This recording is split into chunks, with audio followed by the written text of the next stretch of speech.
實咧，我而家完成緊我本《香港的希望》啊，即係全文咧就將有20萬字。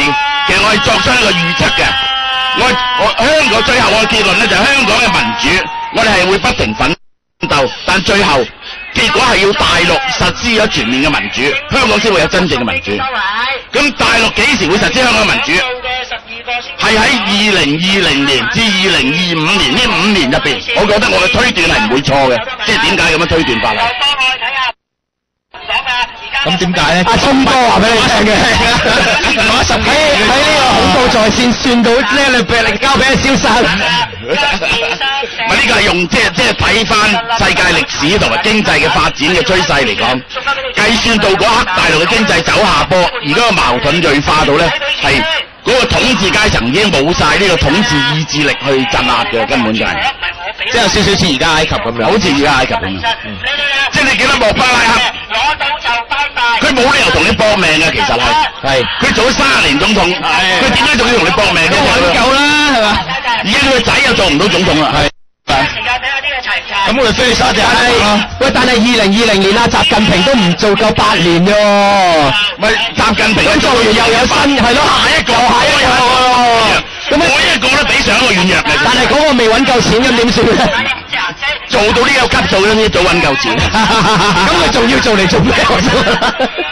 而家睇形勢，突尼西亞呢一次觸發嘅民主浪潮，係世界第4波嘅民主浪潮。第一波係幾時啊？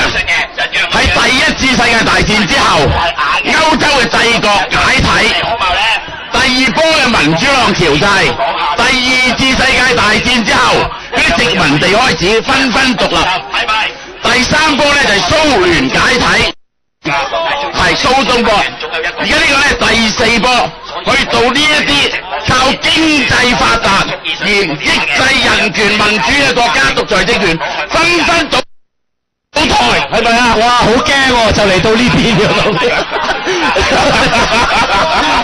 要用經濟成果壓抑住人民嘅意志，好近啊！我呢樣嘢。而咧，Tunisia 同埋Egypt咧，都係俾 Facebook 摧毀嘅。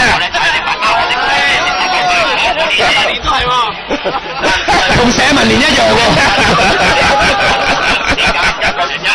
Facebook 嘅群組號召啲人上街，一路咧係靠改善經濟嚟到氹啲人唔好反對。